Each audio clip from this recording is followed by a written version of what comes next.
Hi friends, good morning. Welcome back to our channel. Friends ಎಲ್ಲ ಹೇಗಿದ್ದೀರಾ? ನಾವು ಚೆನ್ನಾಗಿದ್ದೀವಿ. ಭಾನುವಾರ ಬ್ಲಾಗ್ನ ಶೇರ್ ಮಾಡ್ತಾ ಇದ್ದೀನಿ. ಭಾನುವಾರ ಬೆಳಗ್ಗೆ ಗಂಟೆ ಈಗ ಸುಮಾರು 8:45 9 ಗಂಟೆ ಆಗ್ತಾ ಬಂತು.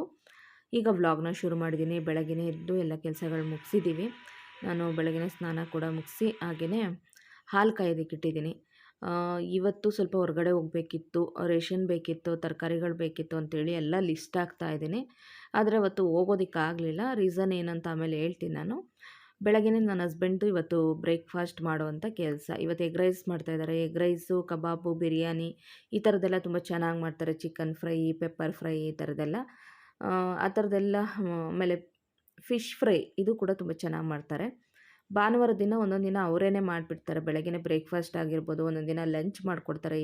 ಫ್ರೀ ಇದ್ದಾಗ ಮಾಡಿಕೊಡ್ತಾರೆ. ಇವತ್ತು ಬೆಳಗ್ಗೆ ಎಗ್ ರೈಸ್ ಮಾಡಿಕೊಟ್ರು. ತುಂಬ ಚೆನ್ನಾಗಾಗಿತ್ತು. ಎಗ್ ರೈಸು ನಾನು ರೆಸಿಪಿ ಡೀಟೇಲಾಗಿ ತೋರ್ಸೋಕ್ಕೆ ಹೋಗಲಿಲ್ಲ. ಯಾಕಂದರೆ ಯೂಶ್ವಲಿ ಎಲ್ರಿಗೂ ಬರುತ್ತೆ ಅಂತಲೇ ಅಂದ್ಕೋತೀನಿ. ಮಾಮೂಲಿ ಈರುಳ್ಳಿ, ಹಸಿರು ಮೆಣಸಿಕಾಯಿ, ಹಾಗೆಯೇ ಶುಂಠಿ ಬೆಳ್ಳುಳ್ಳಿ ಪೇಸ್ಟು, ಟೊಮೆಟೊ ಹಾಕೋರು ಹಾಕ್ತಾರೆ, ಎಲ್ಲ ಹಾಕೋದಿಲ್ಲ. ಇದನ್ನೆಲ್ಲ ಹಾಕಿ garam masala, pepper powder, chilli powder, soya sauce, ಈ ಥರ ಮೊಟ್ಟೆ ಇದೆಲ್ಲ ಹಾಕ್ಬಿಟ್ಟು ಚೆನ್ನಾಗಿ ಫ್ರೈ ಮಾಡಿ ಆಮೇಲೆ ಅನ್ನ ಹಾಕ್ಬಿಟ್ಟು ನೀಟಾಗಿ ಒಂದು ಮೀಡಿಯಮ್ ಫ್ಲೇಮು ಅಥವಾ ಹೈ ಫ್ಲೇಮ್ ಇಟ್ಕೊಂಬಿಟ್ಟು ಅನ್ನನ ನೀಟಾಗಿ ಫ್ರೈ ಮಾಡಿ ಸ್ವಲ್ಪ ಕೊತ್ತಂಬರಿ ಸೊಪ್ಪು ಹಾಕಿದರೆ ಎಗ್ ರೈಸ್ ರೆಡಿ ಆಗುತ್ತೆ. ಇಷ್ಟೇ ಸಿಂಪಲ್ಲು. ಹಾಗಾಗಿ ನಾನೇನು ಡೀಟೇಲಾಗಿ ತೋರ್ಸೋಕೆ ಹೋಗಲಿಲ್ಲ. ನಾನೇನೋ ಬೇರೆ ಕೆಲಸ ಮಾಡ್ತಾಯಿದ್ದೆ. ಎಗ್ ರೈಸ್ ಅಂತೂ ತುಂಬ ಚೆನ್ನಾಗಾಗಿತ್ತು. ತನೇನು ಬೆಳಗ್ಗೆ ಎದ್ದು ರೆಡಿಯಾಗಿ ಇವಾಗ ಅವಳು ಕೂಡ ಬಂದು ಕೂತ್ಕೊಂಡು ಬ್ರೇಕ್ಫಾಸ್ಟ್ ಮಾಡ್ತಾಯಿದ್ದಾಳೆ. ಬ್ರೇಕ್ಫಾಸ್ಟ್ ಮಾಡಿದ ಮೇಲೆ ಬೇರೆ ಇನ್ನೇನು ಅಂತ ಏನು ಕೆಲಸ ಇರಲಿಲ್ಲ. ರಾತ್ರಿ ತರಕಾರಿ ಸಾಂಬಾರು ಇತ್ತು. ಮಧ್ಯಾಹ್ನಕ್ಕೆ ರೈಸ್ ಒಂದು ಮಾಡಿಕೊಂಡ್ರೆ ಮಧ್ಯಾಹ್ನ ಕೂಡ ಆಯಿತು. ಹಾಗೆ ಮೋಸಂಬಿ ತಿನ್ನಿಸ್ತಾ ಇದ್ದಾರೆ ನನ್ನ ಹಸ್ಬೆಂಡ್ ತನುಗೆ. ಅವಳಿಗೆ ಸ್ವಲ್ಪ ನೆನ್ನೆ ಹೊಟ್ಟೆ ನೋವು ಅಂದಿದ್ಲು. ಒಂಚೂರು ಹಂಗೆ ಲೈಟಾಗಿ ಹೊಟ್ಟೆ ನೋವು, ಒಂದು ಸ್ವಲ್ಪ ಈಟ್ ಥರ ಆಗಿತ್ತು ಅಂತೇಳಿ ಮೋಸಂಬಿ ಇತ್ತು ಅಂತೇಳಿ ಮೋಸಂಬಿ ಬೆಳಗ್ಗೆನೇ ಅವರಪ್ಪ ತಿನ್ನಿಸ್ತಾಯಿದ್ರು. ಹಾಗೆ ಮೋಸಂಬಿ ವೇಸ್ಟ್ ಆಗಿಬಿಡುತ್ತೆ ಅಂತೇಳಿ ಜ್ಯೂಸ್ ಮಾಡ್ತಾಯಿದ್ದೀನಿ. ಮಧ್ಯಾಹ್ನ ಮಾಡ್ತಾ ಇರೋದು ಇದು. ಮಧ್ಯಾಹ್ನ ಸುಮಾರು ಒಂದು ಊಟ ಎಲ್ಲ ಮುಗಿಸಿ ಒಂದು 2:30 3 ಗಂಟೆ ಟೈಮಲ್ಲಿ ನಾನು ಜ್ಯೂಸ್ ಮಾಡ್ತಾಯಿದ್ದೀನಿ. ಹಾಗೆ ಇವತ್ತು ಸ್ವಲ್ಪ ನಾವು ಟೇಬಲ್ ಏನಿದೆ ನೋಡಿ ಅದನ್ನೆಲ್ಲ ಈ ಕಡೆ ಚೇಂಜ್ ಮಾಡಿದ್ದು, ದಿವಾನ್ ಕಟ್ಟೆಲ್ಲ ಸ್ವಲ್ಪ ಚೇಂಜ್ ಮಾಡಿದ್ವಿ. ಯಾಕಂತಂದರೆ ದಿವಾನ್ ಕಟ್ಟಿಗೆ ಪ್ಲೇವುಡ್ ತಂದು ನನ್ನ ಹಸ್ಬೆಂಡು ಅವ್ರು ಕಟ್ ಮಾಡಿಸ್ಕೊಬಂದು ಹಾಕಿದರು. ಪ್ಲೇವುಡ್ದು ಹಂಗಾಗಿ ಅದನ್ನು ತಂದು ದಿವಾನ್ ಕಾಟ್ ಹಾಲಲ್ಲೇ ಇಟ್ಟಿದ್ದೀವಿ. ಹಾಗೆ ಫಿಶ್ ಅಕ್ವೇರಿಯಮ್ ಕೂಡ ಈ ಕಡೆ ಚೇಂಜ್ ಮಾಡಿದ್ವಿ. ಸ್ವಲ್ಪ ನೀಟಾಗಿ ಕಾಣಲಿ ಅಂತೇಳಿ ಸ್ವಲ್ಪ ಕ್ಲೀನಿಂಗ್ಸ್ ಅದೆಲ್ಲ ಮಾಡ್ಕೊಂಡ್ವಿ. ಕ್ರಿಕೆಟ್ ನೋಡ್ತಾನೆ ಅದೆಲ್ಲ ಕೆಲಸಗಳನ್ನ ಮುಗಿಸ್ಕೊಂಡು, ಇವತ್ತು ಇಂಡಿಯಾ ಪಾಕಿಸ್ತಾನ್ ಕ್ರಿಕೆಟ್ ಇತ್ತು, ಅದನ್ನು ನೋಡ್ತಾನೆ ಮುಗಿಸ್ತಾ ಇದ್ವಿ. ಹಾಗೆ ಇಲ್ಲಿ ಸ್ವಲ್ಪ ಶುಗರ್ ಎಷ್ಟು ಬೇಕಷ್ಟು, 3 ಮೋಸಂಬಿ ತೊಗೊಂಡಿದ್ದೆ. 3 ಮೋಸಂಬಿಗೆ 1-2 ಗ್ಲಾಸ್ ಅಷ್ಟು ಜ್ಯೂಸ್ ಆಗುತ್ತೆ ಅಂತೇಳಿ ಶುಗರ್ ಎಷ್ಟು ಬೇಕಷ್ಟನ್ನು ನೋಡಿಕೊಂಡು ಹಾಕಿ ಅದಾದಮೇಲೆ ಈ ಜ್ಯೂಸ್ ಏನಿದೆ ನೋಡಿ ಅದನ್ನು ಸೋಸ್ಕೊಂಡು ಕುಡಿದ್ರೆ ಜ್ಯೂಸ್ ರೆಡಿ. ಮೋಸಂಬಿ ಜ್ಯೂಸ್ ಅಂತೂ ತುಂಬಾ ಹೆಲ್ತ್ಗೆ ಒಳ್ಳೆಯದು. ಇಮ್ಯುನಿಟಿ ಪವರ್ನ ಹೆಚ್ಚುತ್ತೆ, ವಿಟಮಿನ್ ಸಿ ಹೆಚ್ಚಿರುತ್ತೆ. ಹಾಗಾಗಿ ಒಂದು ರೀತಿ ದೇಹಕ್ಕೆ ಒಳ್ಳೆಯದು. ಅದರಲ್ಲೂ ಹೆಲ್ತ್ ಅಪ್ಸೆಟ್ ಆದಾಗಂತೂ ಮೋಸಂಬಿ ಜ್ಯೂಸ್ನೇ ಕುಡಿಬೇಕು, ಅದು ತುಂಬಾ ಒಳ್ಳೆಯದು. ಹಾಗೆ ಈಗ ಇಲ್ಲಿ ಸ್ವಲ್ಪ ಇದಾಗಿತ್ತಲ್ವ, ಅಂದರೆ ಜಾಸ್ತಿ ಸಿಪ್ಪೆದೆಲ್ಲ ಇತ್ತಲ್ವ, ಅದನ್ನೆಲ್ಲ ತೆಗೆದು ಈ ರೀತಿ ಸೋಸ್ತಾ ಇದ್ದೀನಿ. ನೋಡಿ ಜ್ಯೂಸ್ ಅಂತೂ ರೆಡಿ ಆಯಿತು. ನನಗೆ ತನುಗೆ ಇಬ್ಬರಿಗೆ. ನನ್ನ ಹಸ್ಬೆಂಡ್ ಬೆಳಗ್ಗೆನೇ ಡ್ಯೂಟಿಗೆ ಹೋದರು. ರೇಷನ್ ತರೋದಕ್ಕೆ ಹೋಗೋಣ ಅಂತ ಅಂದ್ಕೊಂಡ್ವಿ ಅಂತ ಅನ್ನಲ್ವ, ಯಾವುದೋ ಫೋನ್ ಬಂತು ಅಂತೇಳಿ ಅವ್ರು ಹೋದರು. ಸಾಯಂಕಾಲ ಆದರೆ ಬೇಗ ಬರ್ತೀನಿ ಅಂದರು. ಸರ್ ನಾನೇ ಬೇಡ ಬಿಡಿ, ಇನ್ನೊಂದು ದಿನ ಹೋದ್ರಾಯ್ತು, ಡ್ಯೂಟಿ ಮಾಡಿ ಅಂತ ಹೇಳ್ಬಿಟ್ಟು ನಾನೇ ಕಳಿಸಿದ್ದೀನಿ. ಕ್ರಿಕೆಟ್ ಬೇರೆ ಇತ್ತಲ್ವ, ಕ್ರಿಕೆಟ್ ನೋಡೋಣ ಅಂತ ಕೂತ್ಕೊಂಡಿದ್ವಿ, ಇಂಡಿಯಾ ಪಾಕಿಸ್ತಾನ. ಬಟ್ ಏನಾಯ್ತು ಅಂತಂದರೆ ಮ್ಯಾಚ್ ಮಳೆಯಿಂದ ಅರ್ಧಕ್ಕೆ ನಿಂತೋಯ್ತು. ಸಖತ್ ಇಂಟ್ರೆಸ್ಟಿಂಗ್ ಆಗಿತ್ತು, ಬೇಜಾರಾಗಿ ಹೋಗ್ಬಿಡ್ತು. ಬಟ್ಟೆನೇ ಒಣ ಹಾಕಿರಲಿಲ್ಲ ಕ್ರಿಕೆಟ್ ನೋಡ್ತಾ ಸ್ವಲ್ಪ ಮನೆ ಅಂತೂ ಆರ್ಗನೈಸ್ ಮಾಡ್ಕೊಂಡ್ವಿ ನಾನು ತನು. ಅಂದರೆ ಇದೆಲ್ಲ ಅವಳ ಬುಕ್ಸ್ ಎಲ್ಲ ಸ್ವಲ್ಪ ಜೋಡಿಸ್ಕೊಂಡು ನಾನೆಲ್ಲ ದಿವಾನ ಹಾಕಿ ಅದೆಲ್ಲ ಚೇಂಜ್ ಮಾಡಿ ಆ ಕೆಲಸಗಳನ್ನೆಲ್ಲ ಮಾಡಿಕೊಂಡೆ. ಮಧ್ಯಾಹ್ನ ಇವಾಗ 4 ಗಂಟೆ 4:15 ಆಗಿದೆ. ಈಗ ಬಂದ್ಬಿಟ್ಟು ಬಟ್ಟೆನ ಒಣ ಹಾಕ್ತಾಯಿದ್ದೀನಿ. ಮಳೆ ಬರೋ ಥರ ಬೆಳಗ್ಗೆ ಮೋಡ ಕವಿದಿತ್ತು, ಆಮೇಲೆ ಏನು ಮಳೆ ಬರಲಿಲ್ಲ. ಆಕಾಶ ನೋಡಿ ಎಷ್ಟು ಚೆನ್ನಾಗಿದೆ ಇವತ್ತು, ನೋಡೋದಕ್ಕೆ ಖುಷಿ ಆಗ್ತಾ ಇತ್ತು. ಇದೆಲ್ಲ ತನು ವಿಡಿಯೋ ಕ್ಲಿಪ್ಪು. ಹೊರಗಡೆ ಬಂದರೆ ಮೇಲೆ ಬಂದರೆ ಟೆರೆಸ್ ಮೇಲೆ ಪಕ್ಷಿಗಳ ಹಾರ್ತಾಯಿದ್ರೆ ಅದನ್ನು ತೆಗಿತಾಳೆ, ಮೋಡ ನೋಡೋದು ಇದೇ ಅವಳ ಕೆಲಸ. ಯಾವುದಾದ್ರೂ ನೈಟ್ ಟೈಮಲ್ಲಾದರೆ ಏನು ಮಾಡ್ತಾಳೆ ಅಂದರೆ, ಯಾವುದಾದ್ರೂ ಗ್ರಹ ಕಾಣಿಸ್ತಾ ಇದೆಯೇನೋ, ಇದು ಆ ಗ್ರಹ ಇರ್ಬೋದಾ, ಈ ಗ್ರಹ ಇರ್ಬೋದಾ, ಇವತ್ತು ಬ್ಲೂ ಮೂನ್ ಬಂದಿದೆಯಾ, ರೆಡ್ ಮೂನ್ ಬಂದಿದೆಯಾ, ಇದೆಲ್ಲ ನೋಡೋದು, ಅದೆಲ್ಲ ತುಂಬ ಇಂಟ್ರೆಸ್ಟು ತನಗೆ. ಹಾಗೆ ಇವಾಗ ನೈಟು ಅಡುಗೆ ಮಾಡ್ತಾಯಿದ್ದೀನಿ ನಾನು. ನೈಟು ನನ್ನ ಹಸ್ಬೆಂಡ್ ಇನ್ನೇನು ಬರಲಿಲ್ಲ, ಅವರು ಡ್ಯೂಟಿ ಮಾಡ್ತಾಯಿದ್ರು. ಹಂಗಾಗಿ ನೈಟ್ ಏನು ಅಡುಗೆ ಮಾಡೋದು ಅಂತ ಯೋಚನೆ ಮಾಡಿ ಕೊನೆಗೆ ನಾನಿವತ್ತು ಬಟಾಣಿ ಇತ್ತು, ಹಸಿ ಬಟಾಣಿ ಹಾಕ್ಬಿಟ್ಟು ಸುಮ್ಮನೆ ಹಂಗೆ ಒಂದು ಮಸಾಲ ಮಾಡಿಡೋಣ, ಅದ್ರ ಜೊತೆಗೆ ಚಪಾತಿ ಮಾಡೋಣ ಅಂತ ಅಂದ್ಕೊಂಡೆ. ಆಮೇಲೆ ರೈಸು, ಸ್ವಲ್ಪ ಸಾಂಬಾರು ಕೂಡ, ತಿಳಿ ಸಾಂಬಾರು ಅಂದರೆ ಬೇಳೆ ಸಾಂಬಾರು, ತರಕಾರಿ ಆ ಸಾಂಬಾರು ಇತ್ತು. ತರಕಾರಿ ಏನು ಜಾಸ್ತಿ ಇರಲಿಲ್ಲ, ಬೇಳೆ ಸಾಂಬಾರು ಸ್ವಲ್ಪ ಮಾತ್ರ ಉಳಿದಿತ್ತು. ಅದ್ರ ಜೊತೆಗೆ ಆಗುತ್ತೆ ಇದು ಚಪಾತಿ ಜೊತೆಗೆ ಅಂತ ಪ್ಲ್ಯಾನ್ ಮಾಡಿಕೊಂಡೆ. ಮಸಾಲ ಒಂದು ಮಾಡೋಣ ಅಂತ ಫಸ್ಟ್ ಮಾಡ್ತಾಯಿದ್ದೀನಿ. ಅಂದರೆ ಬಟಾಣಿ ಹಾಕಿ ಸಿಂಪಲ್ ಮಸಾಲ ಇದು. ಏನೋ ಮಾಡೋಕ್ಕೋಗಿ ಏನೋ ಮಾಡಿದೆ ಇವತ್ತು, ಅದನ್ನು ಮಾಡ್ತಾಯಿದ್ದೀನಿ. ಆಮೇಲೆ ತಾನು ಏನಂದ್ಲು ಅಂತಂದರೆ, ಇಲ್ಲ ಮೊಟ್ಟೆ ಇದೆಲ್ಲ ಬಿರಿಯಾನಿ ಮಾಡಿಕೊಡಿ, ಎಗ್ ಬಿರಿಯಾನಿ ಅಂತ ಅಂದ್ಲು ಅಂತೇಳಿ, ಸರಿ ಎಗ್ ಬಿರಿಯಾನಿನೂ ಮಾಡೋಣ ಅಂಥೇಳಿ ಈ ಕಡೆ ನಾನು ಒಂದು 4 ಮೊಟ್ಟೆನ ಬೇಯೋದಕ್ಕೆ ಇಟ್ಟಿದ್ದೀನಿ. ಆ ಕಡೆ ಸೈಡ್ ಸ್ಟವಲ್ಲಿ ನಾನು ಈ ಬಟಾಣಿ ಮಸಾಲ ಮಾಡ್ತಾಯಿದ್ದೀನಿ. ಅಂದರೆ ಬಟಾಣಿ ಮಸಾಲ ಅಂತಂದರೆ ಏನೋ ನನ್ನ ಸ್ಟೈಲಲ್ಲಿ ಮಾಡ್ತಾಯಿದ್ದೀನಿ ಅಷ್ಟೇ. ಈರುಳ್ಳಿ ಮತ್ತು ಹಸಿರು ಮೆಣಸಿನ್ಕಾಯಿ, ಸಾಸಿವೆ ಹಾಕಿಲ್ಲ, ಚಕ್ಕೆ, ಲವಂಗ, ಹಾಗೆಯೇ ಒಂದು ಪಲಾವ್ ಎಲೆ ಸ್ವಲ್ಪ ಒಂದು ಸಣ್ಣ ತುಂಡು, ಇಷ್ಟೆಲ್ಲ ಹಾಕಿ ಇವಾಗ ನಾನು ಟೊಮೆಟೊಗಳನ್ನ ಹೆಚ್ಕೊತಾ ಇದ್ದೀನಿ. ಟೊಮೆಟೊ ಒಂದು ಮೀಡಿಯಮ್ ಸೈಜ್ದು 3 ಟೊಮೆಟೊನ ಹೆಚ್ಚಿಟ್ಕೊತಾ ಇದ್ದೀನಿ. ಹಾಗೆ ಈ ಕಡೆ ಮೊಟ್ಟೆ ಕೂಡ ಬೇಯ್ತಾ ಬಂತು. ಹಾಗೆ ಇಲ್ಲಿ ನೋಡಿ ಇಷ್ಟ ಹಾಕಿದ್ದೀನಿ. ಇಷ್ಟ ಹಾಕ್ಬಿಟ್ಟು ಫ್ರೈ ಮಾಡ್ತಾ ಇದ್ದೀನಿ. ಸ್ವಲ್ಪ ಕ್ವಾಂಟಿಟಿಯಲ್ಲಿ ಮಾಡೋಣ ಅಂತ ಅಂದ್ಕೊಂಡು ಮಾಡ್ತಾಯಿದ್ದೆ. ಆಮೇಲೆ ಟೊಮೆಟೊ ಒಂದೆರಡು ಜಾಸ್ತಿನೇ ಹೆಚ್ಕೊಂಡೆ, ಯಾಕಂದರೆ ನಾಳೆ ಬೆಳಗ್ಗೆಗೆ ಆಗಿಬಿಡುತ್ತೆ. ಇನ್ನೇನು ಬಿರಿಯಾನಿ ಮಾಡ್ತಾಯಿದ್ದೀನಲ್ವ, ಬಿರಿಯಾನಿ ಆಗುತ್ತೆ ಅಂದ್ಕೊಂಡು ನಾಳೆ ಬೆಳಗ್ಗೆಗೆ ಆಗುತ್ತೆ ಮಸಾಲ ಅಂಥೇಳಿ ಸ್ವಲ್ಪ ಟೊಮೆಟೊ ಜಾಸ್ತಿ ಹಾಕಿದೆ. ಆಮೇಲೆ ಟೊಮೆಟೊ ಪ್ಯೂರಿ ಮಾಡಾಕಿದ್ರೆ ಇನ್ನೂ ಚೆನ್ನಾಗಿರೋದು, ನಾನು ಹೆಚ್ಚಿಬಿಟ್ಟು ಹಾಕ್ತೆ. ಸ್ವಲ್ಪ ಶುಂಠಿ ಬೆಳ್ಳುಳ್ಳಿ ಪೇಸ್ಟು ಬಿರಿಯಾನಿಗೆ ಅಂತ ಮಾಡಿಕೊಂಡೆ. ಜಾರ್ ಸ್ವಲ್ಪ ಚೆನ್ನಾಗಿ ರುಬ್ಬೋದೇ ಇಲ್ಲ ಇವಾಗ, ಹಂಗಾಗಿ ನೀರು ಹಾಕಿ ಮಾಡ್ಕೊಂಡಿದ್ದೀನಿ. ಶುಂಠಿ ಬೆಳ್ಳುಳ್ಳಿ ಪೇಸ್ಟ್ ಕೂಡ 1 ಟೇಬಲ್ ಸ್ಪೂನಷ್ಟು ಹಾಕಿದ್ದೀನಿ. ಹಾಗೆ ಟೊಮೆಟೊ ಚೂರು ಗೊಜ್ಜು ಜಾಸ್ತಿ ಆಗಲಿ ಅಂತ ಜಾಸ್ತಿ ಹಾಕ್ಬಿಟ್ಟೆ. 3 ಟೊಮೆಟೊನ ಹಾಕಿ ಇವಾಗ ಟೊಮೆಟೊನ ಫ್ರೈ ಮಾಡಿದ್ದೀನಿ. ಟೊಮೆಟೊ ಫ್ರೈ ಮಾಡಿ ಅದಕ್ಕೆ ಸ್ವಲ್ಪ ಲಿಡ್ಡನ್ನ ಮುಚ್ಚಿಬಿಟ್ಟು ಬೇಯಿಸಬೇಕು. ಲಿಡ್ ಮುಚ್ಚಿ ಬೇಯಿಸಿದರೆ ಬೇಗ ಬೇಯುತ್ತೆ ಅಂತೇಳಿ ಈಗ ಲಿಡ್ ಮುಚ್ಚಿದ್ದೀನಿ. ಟೊಮೆಟೊ ಎಲ್ಲ ಮೆತ್ತಗಾಗಿ ಬೆಂದಿದೆ.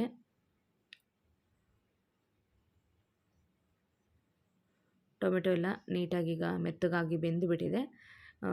ಈಗ ನಾನು ಇದಕ್ಕೆ ಬಟಾಣಿ ಏನಿದೆ ನೋಡಿ, ಆ ಬಟಾಣಿಯನ್ನು ಸೇರಿಸ್ತೀನಿ. ಹಸಿ ಬಟಾಣಿ ಇದು. ಸ್ವಲ್ಪ ಕಮ್ಮಿ ತೊಗೊಳ್ಳೋಣ ಅಂತ ಅಂದ್ಕೊಂಡೆ, ಆಮೇಲೆ ಜಾಸ್ತಿ ಬಟಾಣಿನೇ ತೊಗೊಂಡ್ಬಿಟ್ಟು ಇವಾಗ ಸೇರಿಸ್ತಾ ಇದ್ದೀನಿ.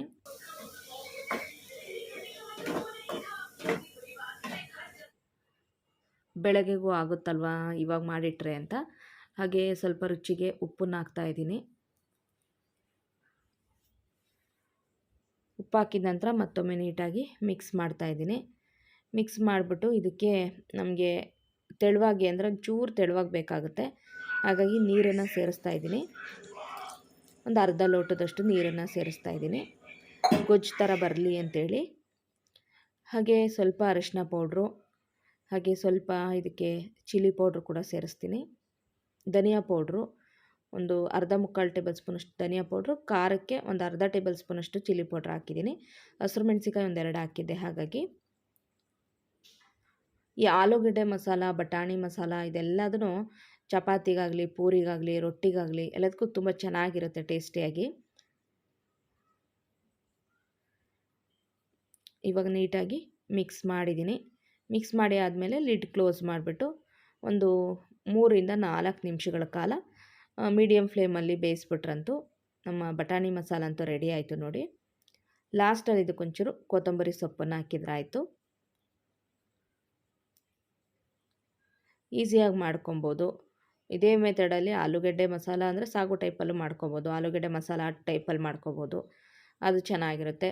ಬಟ್ ನಾನು ಚಪಾತಿಗೆ ಹಿಟ್ಟು ಕಲಿಸ್ಲಿಲ್ಲ, ನಾಳೆ ಬೆಳಗ್ಗೆ ಮಾಡಿಕೊಂಡ್ರೆ ಆಯಿತು ಅಂದ್ಕೊಂಡು ಚಪಾತಿಗೆ ಹಿಟ್ಟನ್ನು ಕಲಿಸ್ಲಿಲ್ಲ.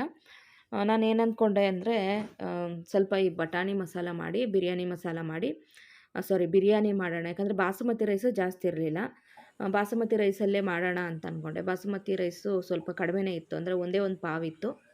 ಅದು ಸಾಕಾಗಲ್ವೇನೋ, ಅನ್ನ ಚೆನ್ನಾಗಿ ಒದಗಲ್ವೇನೋ ಅಂತ ಅಂದ್ಕೊಂಡೆ. ಬಟ್ ಬಾಸುಮತಿ ರೈಸು ಚೆನ್ನಾಗಿ ಒದಗಿತು. ಇಲ್ಲಿ ನೋಡ್ಬೋದು, ಈ ಕಡೆ ನಾನು ಅನ್ನ ಬೇಯಿಸ್ತಾ ಇದ್ದೀನಿ ಬಾಸುಮತಿ ರೈಸ್ದು. ಇದಕ್ಕೆ ಸ್ವಲ್ಪ ನೀರು ಮತ್ತು ಎಣ್ಣೆ, ಹಾಗೆ ಬ್ಲ್ಯಾಕ್ ಏಲಕ್ಕಿ, ಚಕ್ಕೆ, ಲವಂಗ, ಪಲಾವ್ ಎಲೆ ಎಲ್ಲ ಹಾಕ್ಬಿಟ್ಟು ಬಾಸುಮತಿ ರೈಸ್ನ ಬೇಯಿಸ್ಕೊಂಡು ಒಂದು ಮುಕ್ಕಾಲು ಭಾಗ ಬೆಂದ ನಂತರ ನೀಟಾಗಿ ಬಸ್ಕೊಂಡು ಉದ್ರಾಗಿ ಅನ್ನನ ರೆಡಿ ಮಾಡಿ ಇಟ್ಕೊಬೇಕು. ಬಿರಿಯಾನಿ ರೆಸಿಪಿ ತೋರ್ಸೋಕ್ಕಾಗಲಿಲ್ಲ. ಆ ಟೈಮಿಗೆ ಕರೆಕ್ಟಾಗಿ ನಮ್ಮಮ್ಮ ಫೋನ್ ಮಾಡಿದ್ರು. ನಮ್ಮಮ್ಮನ ಹತ್ರ ಮಾತಾಡಿ ಇಟ್ಟೆ. ನನ್ನ ಫ್ರೆಂಡ್ ಒಬ್ಬರು ಫೋನ್ ಮಾಡಿದ್ರು. ಸೊ ಅವ್ರು ಅಪರೂಪಕ್ಕೆ ಮಾಡಿದ್ರು ಅಂತೇಳಿ ಅವ್ರ ಹತ್ರ ಮಾತಾಡ್ತಾ ಇದ್ದೆ.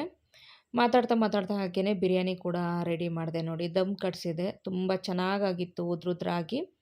ಎಗ್ ಬಿರಿಯಾನಿ ಅಂತೂ ಎಕ್ಸಲೆಂಟಾಗಿತ್ತು. ಇನ್ನೊಂದು ಸಲ ನಾನು ಮಾಡಿದಾಗ ಡೀಟೇಲಾಗಿ ನಾನು ವಿಡಿಯೋನ ಶೇರ್ ಮಾಡ್ತೀನಿ.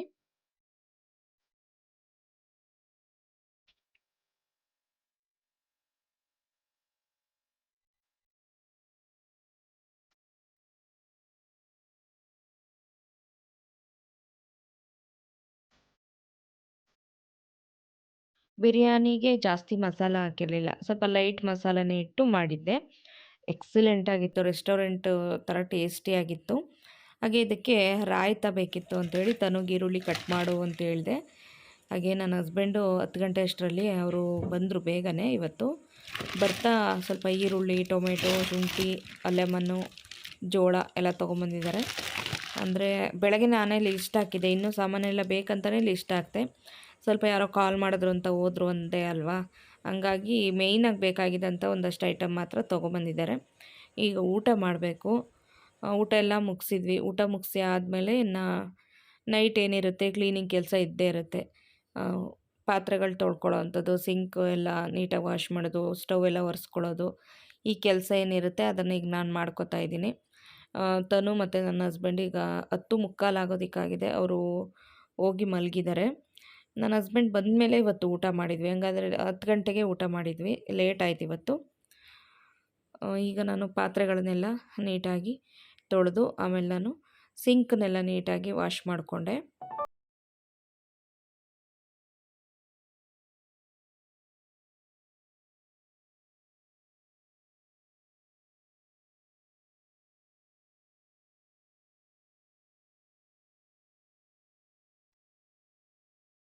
ಇನ್ನೇನು ಗೌರಿ ಹಬ್ಬನೂ ಕೂಡ ಬಂತು ಫ್ರೆಂಡ್ಸ್. ಗೌರಿ ಗಣೇಶ ಹಬ್ಬ. ಗೌರಿ ಗಣೇಶ ಹಬ್ಬಕ್ಕೆ ನಾನು ತುಂಬ ಡೀಪ್ ಕ್ಲೀನ್ ಏನು ಮಾಡೋದಕ್ಕೆ ಹೋಗಲ್ಲ. ವರಮಹಾಲಕ್ಷ್ಮಿ ಹಬ್ಬಕ್ಕೆ ಎಲ್ಲ ಪಾತ್ರೆಗಳೆಲ್ಲ ತೊಳೆದು ಎಲ್ಲ ಕ್ಲೀನ್ ಮಾಡ್ಕೊಂಡಿದ್ದೀನಿ.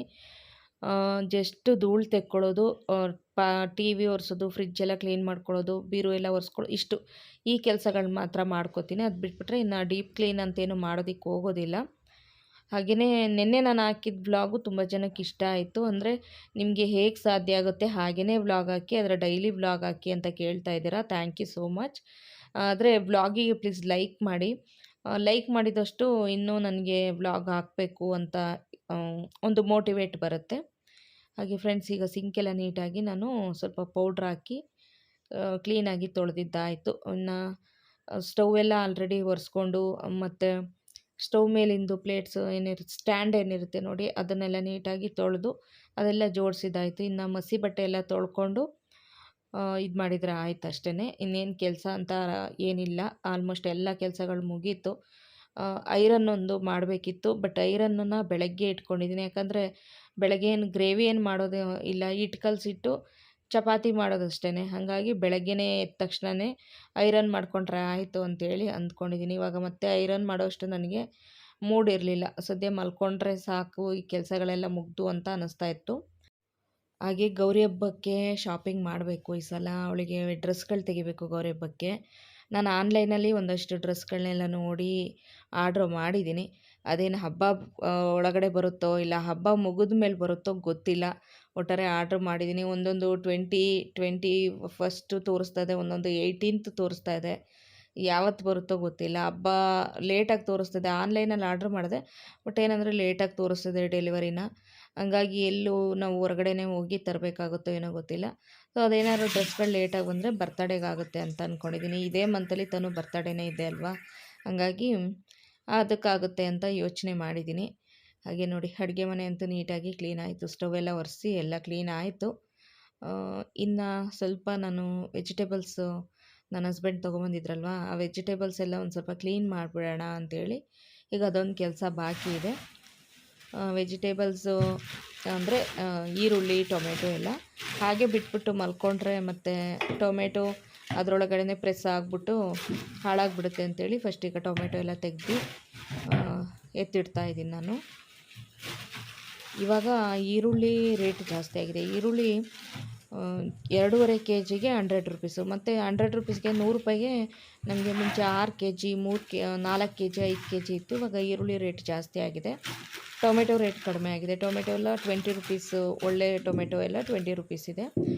ಟೊಮೆಟೊ ಅಂತೂ ತುಂಬ ಚೆನ್ನಾಗಿತ್ತು, ಒಂದು ಕೂಡ ಹಾಳಾಗಿರಲಿಲ್ಲ. ಇನ್ನು ಶುಂಠಿ ರೇಟ್ ಕೂಡ ತುಂಬಾ ಜಾಸ್ತಿ ಆಗಿದೆ ಇವಾಗ. ಆಮೇಲೆ ಒಂದು 3 ನಿಂಬೆಹಣ್ಣು ತೊಗೊಬಂದಿದ್ರು. ಇವಾಗ ಟೊಮೆಟೊ ಎಲ್ಲ ನೀಟಾಗಿ ತೊಳೆದು ಇಟ್ಕೊಬೇಕು. ಹಾಗೆ ಈರುಳ್ಳಿನ 2.5 ಕೆ ಜಿ ಇದು, 2.5 ಕೆ ಜಿಗೆ 100 ರೂಪಾಯಿ ಅಂತೆ. ಈರುಳ್ಳಿನೂ ಅಷ್ಟೇ ತುಂಬ ಚೆನ್ನಾಗಿತ್ತು. ಈರುಳ್ಳಿ ಸ್ವಲ್ಪ ಹಸಿ ತೊಗೊಬಂದ್ಬಿಟ್ವಿ ಅಂದರೆ ಒಳಗಡೆ ಒಂದು ರೀತಿ ಕೆಟ್ಟೋಗಿ ಬ್ಲ್ಯಾಕ್ ಥರ ಇರುತ್ತೆ. ಹಾಗಾಗಿ ಚೆನ್ನಾಗಿ ಒಣಗಿರೋದು ತೊಗೊಬಂದಿದ್ದಾರೆ. ಈರುಳ್ಳಿಲಿ ಏನು ಗಲೀಜಿರಲಿಲ್ಲ, ಸ್ವಲ್ಪ ಸ್ವಲ್ಪ ಮಾತ್ರ ಸಿಪ್ಪೆಗಳಿತ್ತು. ಅದನ್ನೆಲ್ಲ ನೀಟಾಗಿ ಚೂರು ತೆಗೆದುಬಿಟ್ಟು ಈರುಳ್ಳಿನ ತೆಗೆದಿಟ್ಟೆ ಅಷ್ಟೇ. ಈರುಳ್ಳಿ ಏನು ಗಲೀಜಿಲ್ಲ ನೋಡಿ.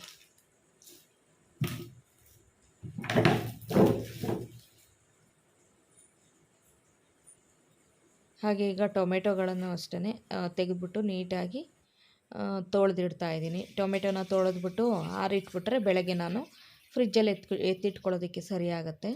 ಶುಂಠಿನೂ ಅಷ್ಟೇ ಸ್ವಲ್ಪ ಮಣ್ಣು ಇತ್ತಲ್ವ, ಅದನ್ನು ಅಷ್ಟೇ ನೀಟಾಗಿ ತೊಳೆದು ಫ್ರಿಜ್ಜಲ್ಲಿ ಎತ್ತಿಟ್ರೆ ಕ್ಲೀನಾಗಿರುತ್ತೆ. ಆಮೇಲೆ ನಾವು ಯೂಸ್ ಮಾಡ್ಕೋಬೋದು. ಇವಾಗೆಲ್ಲ ತೊಳೆದಿಟ್ಬಿಟ್ರೆ ಆರಿಟ್ಬಿಟ್ರೆ ಬೆಳಗ್ಗೆಗೆ ತೆಗೆದು ಫ್ರಿಜ್ಜಲ್ಲಿ ಇಡ್ಬೋದು.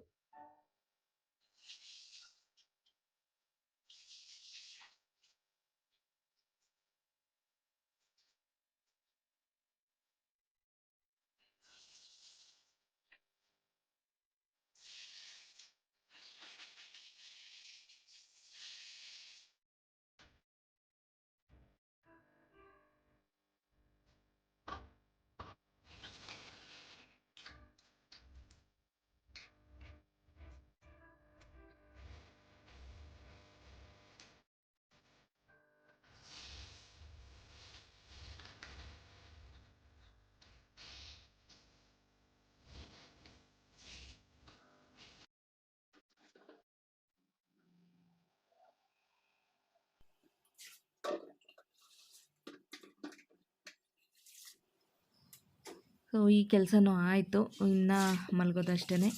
ಮಲಗೋ ಮುಂಚೆ ಒಂದು ಸಲ ನೀಟಾಗಿ ಫೇಸ್ ವಾಶ್ ಮಾಡಿಕೊಂಡ್ರೆ ಆಯಿತು. ಈ ಟೊಮೆಟೊ, ಈ ಶುಂಠಿ ಎಲ್ಲ ಇಲ್ಲೇ ಬಿಟ್ಬಿಡ್ತೀನಿ. ನೀಟಾಗಿ ನೀರೆಲ್ಲ ಎಳ್ಕೊಂಡು ಬೆಳಗ್ಗೆ ತನಕ ಇಲ್ಲೇ ಇರಲಿ. ಹಾಗೆ ಈಗ ಫೇಸ್ ವಾಶ್ ಕೂಡ ಮಾಡಿದ್ದಾಯಿತು. ಹಾಗೆ ಹಿಂದ್ಗಡೆ ನೋಡ್ಬೋದು ಬ್ಯಾಕ್ಗ್ರೌಂಡು. ಇವಾಗ ಒಂದು ಸ್ವಲ್ಪ ಚೆನ್ನಾಗಿ ಕಾಣಿಸ್ತದೆ ಅಂತ ಅನ್ನಿಸ್ತದೆ. ಫಿಶ್ ಟ್ಯಾಂಕ್ ಈ ಕಡೆಗೆ ಹಿಂಗಿಟ್ಟು ದಿವಾನ ಈಗ ಈ ಕಡೆ ಕ್ಲೀನಾಗಿ ಹಿಂಗಿಟ್ಟಿದ್ದೀನಿ. ಓಕೆ, ಇವತ್ತಿನ ವ್ಲಾಗ್ ಇಷ್ಟೇ ಫ್ರೆಂಡ್ಸ್. ಇವತ್ತಿನ ವ್ಲಾಗ್ ನಿಮಗೆ ಇಷ್ಟ ಆದರೆ ಪ್ಲೀಸ್ ಲೈಕ್ ಮಾಡಿ. ಹಾಗೆ ಚಾನಲ್ನ ಹೊಸ್ದಾಗಿ ಯಾರೆಲ್ಲ ನೋಡ್ತಾ ಇದ್ದೀರಾ ಪ್ಲೀಸ್ ಮರೆಯದೆ ಸಬ್ಸ್ಕ್ರೈಬ್ ಮಾಡ್ಕೊಂಡು ನೋಡಿ. ನೀವು ಸಪೋರ್ಟ್ ಮಾಡಿದರೆ ನನಗೂ ಕೂಡ ವ್ಲಾಗ್ ಮಾಡಬೇಕಂತ ಇಂಟ್ರೆಸ್ಟ್ ಬರುತ್ತೆ.